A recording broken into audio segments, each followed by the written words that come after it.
Okay, Mr. Baumer here, coming to you live from the math department, and today, hopefully, you don't have a note sheet. I don't expect you to have a note sheet today, but I want you to pay close attention, all right? Like I said at the beginning of this unit, this is one of the most important units in Algebra 1 in terms of the skills you're going to need in geometry, Algebra 2, pre-calculus, calculus, all right? Factoring is huge.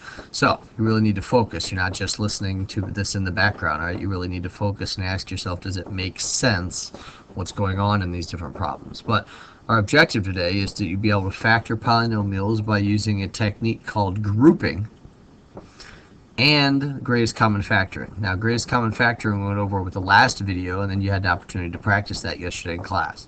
All right, so grouping is a new version of factoring, but you have a little exposure to it. All right, so we're going to factor by greatest common factoring, grouping, and then we're also going to work in the start of trinomials, all right? The start of trinomials, which are really based on grouping. So, here we go.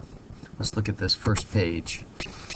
It says, factor the following by using the greatest common factor. So again, this is greatest common factoring, which we were introduced to last time. Now, what I want to show you over here is, what if I had written this as 7 times a, this problem right here, minus 2x times a? The question is, well, what can you pull out of this term that you can also pull out of this term? All right? And I think most of you would say, well, I could pull an a out. And I'd then, of course, ask you, well, what does that leave if you pull an a out of this one and this one? Well, it leaves me with a 7, and it leaves me with a negative 2x. And if you notice, if we then distributed the a, we'd get a times 7 would be 7a, and a times negative 2x would be negative 2xa. So we'd end up with what we started with. So we factored it correctly. And of course, factoring means creating a multiplication problem, which you'll notice that we have now a times this chunk of information, 7 minus 2x. Now the challenge for a lot of students is to be able to see that exact same process going on here. Now, the question I have here is, how many terms are there?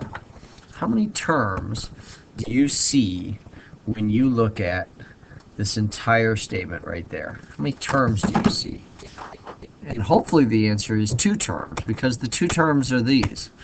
The first term is 7 times x minus 3. And the second term is negative 2x times x minus 3. Right? Terms are separated by plus or minus symbols. Right? So that's part of the challenge in this problem, is to be able to see that there is only 2 terms there. Let me highlight those a little differently so now that we see them. There's one term, and there's the other term. Now, what do those 2 terms have in common? Because so many of you are used to being the mailman over here in terms of the distributive property that every time you see a parentheses, you want to distribute to get rid of the parentheses. And that's not always in our best interest. So what can I take from this term that I can also take from this term? Well, the thing that I can take, so to speak, is the x minus 3. So if I actually pull that x minus 3 out of this term, what does that leave me with? A 7. And if I pull an x minus 3 out of this term, what does it leave me with? A minus 2x. Now, if you FOILed these, you'd end up with this term, all right? In a little different format, but all the terms would be accounted for. All right, so let's look at this next problem down here. How many terms do you see? Well, hopefully based on the last problem we just did, your answer is, I see 2 terms, Mr. Baumer. Hopefully I see negative x times this chunk, x squared plus 4, and I see a positive 1, that's the key, a lot of students don't recognize it, positive 1 times the same chunk, x squared plus 4. Now, what do those 2 terms have in common? Well, they each have an x squared plus 4. So if I pull an x squared plus 4 out of each one, here's where a lot of students go wrong. Now watch closely. What does that leave me with? Well, here I would need a negative x. Now a lot of students see that there's nothing there, so they want to incorrectly do this. But if I multiplied this out, if I did negative x times this chunk, the only thing I would have would be this. I wouldn't have this one, and I have to account for everything I started with. So in reality, that's why it's so important that you be able to see that there's an implied positive 1 there, because we need to finish this off with a plus 1. Right? Now, if you distributed this whole chunk to negative x, you'd end up getting this term. And then if you distributed this whole chunk to the positive 1, you'd end up getting this term. Okay. Now, you'll notice here, let's recap for a second, that when we had the exact same term, or chunk rather, being a parenthesis, show up in two different terms, we were able to pull that chunk out of them. Now, in these next problems, all of a sudden it's like, wait a minute, I don't see that. And you're right, it's not there. This has 4 terms, all right? And 4 terms is going to, right here, is going to be a great indicator that we should factor by grouping. Now, the good news is it's going to turn into the type of problems we just worked on the previous page, all right? If we do it right, we're going to turn it into a situation where we have a common chunk in 2 different terms, all right? And then we'll be able to factor by grouping, or I'm sorry, factor by pulling out that common term, just like we did in the last 2 problems. So here, notice my steps here. I have some steps for us down here. So write the expression in standard form if it is not already written that way. And of course, you'll remember from the previous unit that standard form means descending order of degree. So clearly this one should come before this one. So if we take just a second to rewrite it, we're going to end up with 12a cubed minus 9a squared plus 20a and a minus 15. So now we've written it in standard form. Well, what's the next step say? It says take the first 2 terms. All right, so once we've written it in standard form, I just want to take these 2 terms right here, and I want to factor them by pulling out the greatest common factor. Well, greatest common factor we worked on the other day. What can I pull out of 12 that I can pull out of 9? Well, I can pull a 3 out. Now, what does that leave me with? Well, oops, sorry, I'm sorry. I didn't address the variables yet. All right, yes, we can pull out a 3, but what can we also pull out of a cubed that I can pull out of a squared? And the answer is a squared. So the greatest common factor is 3a squared. So now we want to factor this by pulling that out. And I have to account for these 2 terms. Well, 3 times what is going to give me 12a cubed? Well, times 4, and I'm missing an a, so an a. And then 3 times would be a negative 3. And I have an a squared, and I need to end up with a squared, so I'm not missing any a's here. So I get 3a squared times the quantity, 4a minus 3. Now, notice this is a little confusing for some people. I say rewrite the expression in parentheses again. So whatever you get right here, I don't care what it is, whatever you get right here, you want to rewrite it again. And now we need to ask ourselves, well, I wonder what needs to go here to account for these 2 terms.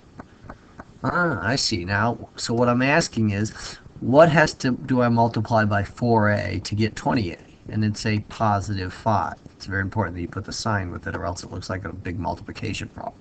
Now you also want to confirm, does 5 times negative 3 give you the negative 15 you need to account for? And in fact you do.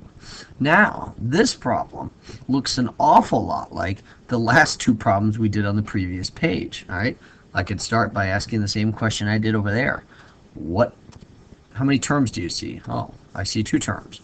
There's this term, and then there's this term. All right, well, what do they have in common? Well, I can pull out the 4a minus 3 from each one. So if I pull out a 4a minus 3, what does that leave me with? Well, it leaves me with a 3a squared, and it leaves me with a positive 5. Now, we have factored this expression. We have created a multiplication problem out of it. All right, again, that's a reminder that that's really what we need to think of factoring is. Let's try the same thing here. Step 1, right here. Is it written in standard form? And no, it is not. All right, so we need to take a second and rewrite it in standard form.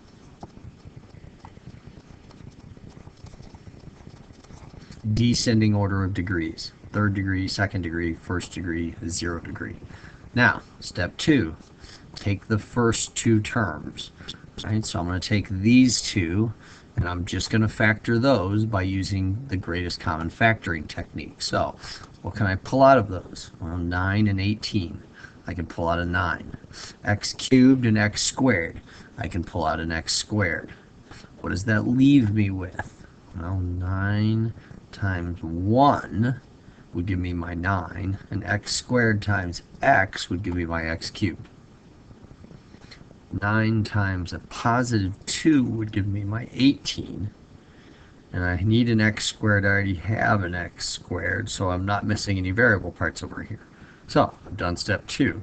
Step 3, rewrite the expression in parentheses. Okay, no matter what I got here, I want to rewrite that. And now the question is, what has to go there to account for these two? What would I have to multiply by x to get positive x? Oh, positive 1. Well, does positive 1 times positive 2 give me the positive 2 I'm looking for? Yes, it does. Right, now we're back to looking exactly like the first two problems we worked on. I have one term here, and I have another term here. What do they have in common? And what they have in common is this x plus 2 that I can pull out of each one. X plus 2 times the quantity. Here I would have a 9x squared. And when I pull this out of this term, I have a positive 1. This is the factored form of this original expression. All right, next page. This is where we start getting into a third version of factoring. So let's recap for a second. Greatest common factoring we worked on. That was where, what could you pull out of every term? Then we worked on factoring by grouping. Usually 4 terms was a good indicator that you should do factoring by grouping. Now if you notice here, there aren't 4 terms. There are 3 terms. So this is called factoring a trinomial. Now the good news is we're going to turn it into 4 terms. And then we can do it just like the previous page by factoring by grouping. And we have a little trick we've come up with in the math department that a lot of students have called the X factor. Now, what if I said, just looking over here, what if I said, come up with numbers that multiply to 8 that add up to 9? Multiplies to 8 but adds up to 9. What two numbers would do that? Well, let's see. 4 and 2. No, those multiply to 8 but they add up to 6. Right? 16 and 1/2. No, they multiply to 8 but they add up to 16 and a half. So, if I thought about this for a second, I might come up with positive 1 and positive 8. Right? Now, we're going to use those to break these into 2 terms. But that's the question you're asking in terms of your X factor. You're going to put a number up here, you're going to put a number down here. We'll see where those come from. And then you got to come up with what multiplies to them to this, but adds up to this one. So in this case, what you want to do is it the standard form? Yes. So now our focus right now wants to be on this term right here. Now, I also want to look at what's here. That's a 1. So if I write it out, A is 1, B is 6, and C is 8 in terms of being in the form ax squared plus bx plus c. Now, what I want to put here, look, is AC. So 1 times 8, that's 8. And here I want to put 6. Now I'm asking myself, what multiplies to 8 that adds up to 6? And it's positive 4 and positive 2. Now what you're going to do is you're going to break this term right here into 2 terms. So watch. X squared plus 4x plus 2x, and then I have my plus 8. So what I did is I took my original expression. By using the X factor, I found the values that I wanted to break the middle term into. So I end up with this. Now, from there, all of a sudden we're back to 4 terms, and we're going to factor it by grouping. Factor these 2, and then later factor these 2. But this problem starts to look an awful lot like the previous page. So, come into class and we'll practice with where do I go from here. All right, we'll see you tomorrow.